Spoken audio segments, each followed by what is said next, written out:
Yeah, they are.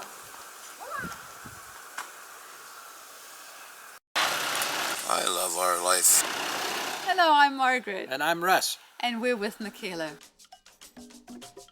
We're about helping people saving wildlife. I'd like to invite you along with our adventures. We're off to Sea Bay and Free to Be Wild, our sanctuary. We've been helping it out a little bit.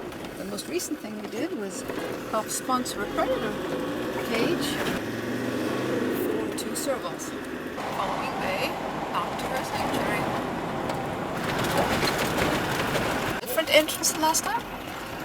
Yeah, I think so. this is probably on top. Oh, so they're ready to go already? Yeah. Oh, So- that is so exciting. So Yeah. they've got a good place. So basically, the money went towards this, the holding pen, and then another enclosure like this at the release site. Wow.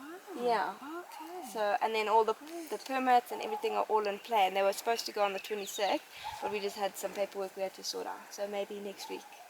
So now do you put them to a certain farm or a certain place? Yeah, it's a wildlife sanctuary as such. It's just a really big farm in Gwanda that's fenced off, and they breed game inside Oh, there, okay. and they've turned it into like a raptor sanctuary. So they've attracted all these wild bird life, and they have new dams that they've built and things that they've put in, and they're gonna go there. So it's a nice place. It's Nice amazing, place. yeah. We were going to use Deb Shan release site, but then what happened is that they've got a lot of camera trails up, camera traps, and we found that there's a lot of serval already there.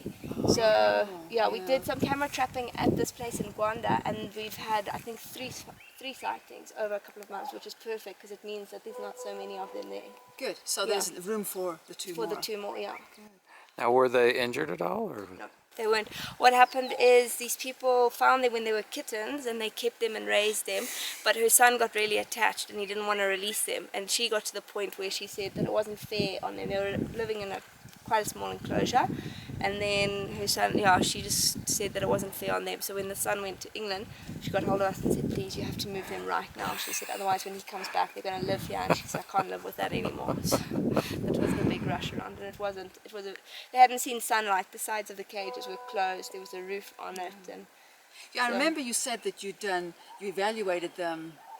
You had them Yeah. evaluated to make sure that they were releasable, Yes, because yeah.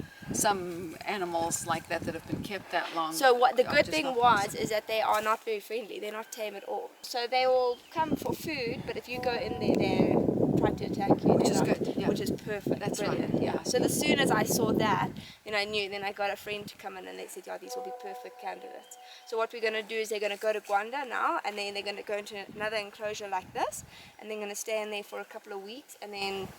That sounds bad, but they're going to start they've already started throwing seeds and food and stuff to attract natural birds. We're going to monitor to see if they're able to catch anything, and we've been doing a bit here with them. And then after the rains have been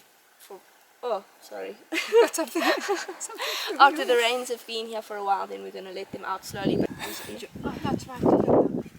Just enjoys your perfume or something. Look at that. Wasn't that pretty? Look at that. that's sweet. We did in the beginning, and now they're back in here. He refused to go inside there. He was like, nope, I can't do it. So the one day I had some live mice. Someone gave them to me. And it's hard because I don't really like doing that, but you have to teach them. It's the hard thing yeah. of the predator part, isn't it? It is. So you have to teach them. So I walked in there and I was so confident, and I was saying, Kumbu, you have to be confident with them. Just be the dominant one. And I walked in with this bucket, and my plan was to just give them like one each. Anyway, these things came running at me. I threw the bucket. The mice went everywhere, and I ran out of there. And Kumbu nearly fell over laughing. He was like, you see, I told you. I was like, oh, eat all the mice you want. It's fun. You can have them all. But they're stunning. They've put on so much weight. I'm so happy because when they came, they were quite underweight. So they want to see you go inside. You won't touch the cat. No. We're just.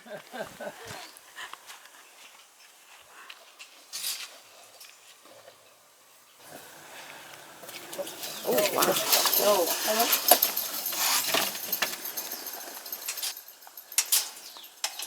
So that's zebra meat. Zebra meat, okay. Yeah. So zebra meat is really good for them for putting on weight and condition because of the fat content in the meat. Okay. Boy, those ears, huh? Big ears. So we actually figured out, because we had, hello Clippy, we were giving them smaller pieces, and then we figured out that the one was eating a lot faster and not letting the other one eat. So now we divided into 2 even pieces. Oh,